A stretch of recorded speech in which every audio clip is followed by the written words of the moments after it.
making our own researches, pulling up our own inquiries.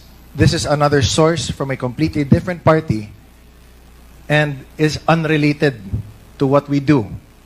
Pero nagkataon that the person named Xie Kailun, who si Xie Zhijiang trusted with the encrypted files, showed to Al Jazeera that there is a dossier confirming that there are Chinese spies all over, at least in this case, Myanmar, but here also in the Philippines, and undoubtedly shows Guo Huaping.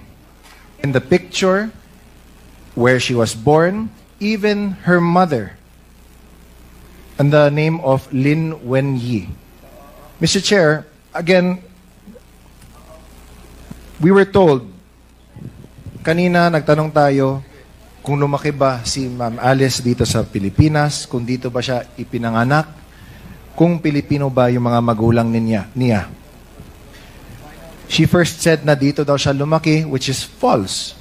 Because paano malalaman or ma-identify ng mga tao doon mismo sa address sa Fujian na nakilala nila si Alice Guo o Guo Huaping as anak ni Lin Wenyi nung pinakita nila yung picture ni Guo Huaping sa kanila. Number 2, tinanong natin kung saan ba siya ipinanganak. Nakita na nga. Doon mismo, she left daw late of 2002. Sabi pa ng mga tao na in-interview ng Al Jazeera doon mismo sa Fujian. And might we take note, Mr. Chair, na sa video, nung pinuntahan nila yung address na nakalagay sa dossier, sa encrypted dossier, is a local office ng Communist Party of China. So, Mr. Chair, I think this in itself speaks volumes na. No? Again, nakakainis na time and time again, dinideny ni Guo Huaping lahat ng mga questions na tinatanong namin sa kanya. Okay. Again, let me ask. Guo Huaping, kilala mo ba si Xie Zhijiang? Yes or no? Your Honor, yung Xie Zhijiang na sinasabi niyo po, yan po ba yung pinakita niyo po kanina sa akin sa picture? Correct. Hindi ko po siya kilala. At sana po, Your Honor, Mr. Chair, makuha ko rin po yung details. Gusto ko po magdemanda. Hindi ko po sila kilala. Hindi natin madidemanda, Miss Alice, dahil kasi he's in jail in Thailand. And the reason why he's speaking the truth now is because, as he was saying din in the video, although hindi lang pinakita dito, is that he is also being illegally detained daw, sabi niya. Kaya sa galit niya, he wants to speak also the truth out to the world na iniipit na rin siya ng Chinese Ministry of State and Security. So, what does he have to lose? That's why nga sinabi nga niya sa inyo, Ms. Guo Huaping, na tell the truth. Don't fall to the same mistakes that he has done. Kasi nga, he also fears for your life. Remember, nung Senate hearing, na you mentioned na you didn't want to name names because you feared for your life. And because of that, the Senate granted you security and asylum within the PNP's compound. Ngayon, na nag-executive session na kayo, sabi ng Senate na there was nothing to go about except for one name na hindi pa din namin alam. But if we look at it, there is no doubt, kitang-kita na. Hindi na galing mismo dito sa Quadcom, pero in an international company whose job is to search for the truth worldwide. So, Mr. Chair, I'd like to submit this video na this is confirmation that what we've been trying to unearth here, marami na din dyan na nakikita din that corroborates not from us but from other parties as well. Which also means that this Quadcom should also be the avenue for which other people should also go to us to reveal more of the truth kasi kailangan din natin yung kompletong katotohanan. Which is why this is an open call to action, Mr. Chair. Sa lahat ng mga nanonood ng Quad Committee meetings natin, na kung may alam kayo, lalo na nakakatulong ito sa pagtingin, sa pagkuha ng katotohanan, please come forward. Kasi this is national security also at stake. She's been denying na may kilala siya, na ultimo, sinasabi niya na ilang beses na siya tinawagan para humingi ng campaign funds. Kung hindi niya alam yun, or if he was saying, if it wasn't even in the same timeline, then he wouldn't have said that.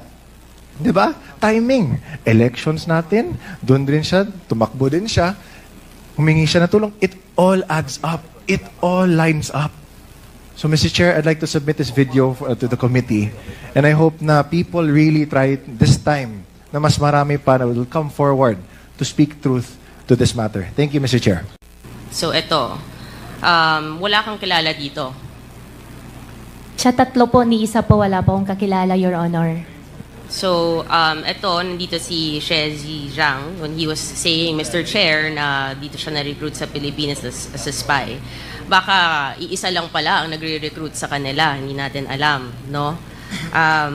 And again, babalik natin doon sa picture na pinakita sa video. Yung next slide, please. And again, you confirm this is not you, Miss Alice Go? Your Honor, hindi po ako yan. This is not you. Okay. Ang katanungan ko, Miss God, because you're saying that hindi mo kilala at dedemanda mo, ano naman mabe-benefit din nitong si Shezi Zhang to name you? Your Honor, I think it's better for you to ask him. Kasi siya po yung naglabas ng video, so siya po nakakaalam ano makakapag-benefit po sa kanya. Definitely, hindi po ako spy. Okay. Relax ka lang. Bakit ka galit? Kasi po, ganun din po yung nangyari last time. Sinasabi po nila spy ako. Mahal ko pong Pilipinas, Filipino po ako, hindi po ako spy. Okay, relax lang. Relax ka lang. Diba? You don't have to be so riled up if you know the truth. Right? So, you categorically will keep denying what Shezi Zhang is saying. Right? He mentions na pinanganak ka sa Fujian, China. And na nanay mo si Lin Wenyi. Correct? Allegations po niya yun, Your Honor. And who is Lin Wenyi? Your Honor, Lin Wenyi is the partner of my father. And about my citizenship naman po, I think there is already I'm not asking court anything about your na po. citizenship. I'm just asking who Lin Wenyi is. Pinapangunahan mo ako sa mga questions ko. Hindi ko naman tinatanong. Masyado kang defensive. You know, mga actuations mo, medyo, it's showing something, Miss Guo. So, etong address mo na pinakita, pakita natin yung picture ulit. Yung address nito, Mr. Chair, is apparently the local address of the Chinese Communist Party. Sigurado ka, hindi mo namimiss to? Walang memories? Never ko po nakita, Your Honor. Baka lang, may emotional ka ngayon eh. Baka lumabas ang emotions mo dito. Your Honor, emotional po ako dahil unfair po para sa akin para sabihan po ako na spy po ako. Okay, I'm asking about your house now. So, eto, Your Honor, that's not my house. Okay, this is in Fujian.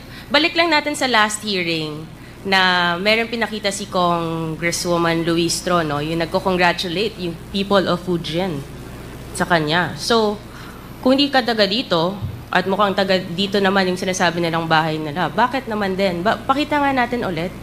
I think we have that, no?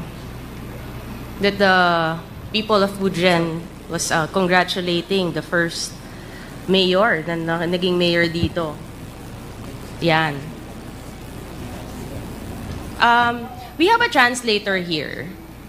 Do you understand what is written? Yes, this is like congratulating for winning as the mayor.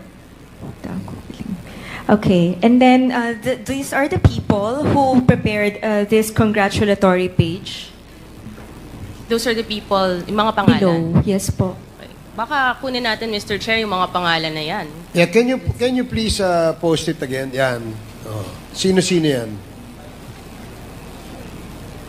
It is from Jinjiang, Jinjing Shen. Yeah, it's an association of the hometown. It's in Jinjing Shen. Which is in Fujian, I think. Yes, it is. Which is basically where what we saw in this video, Mr. Chair, kung saan talaga sinasabing galing ang si Miss Alice Guo, no?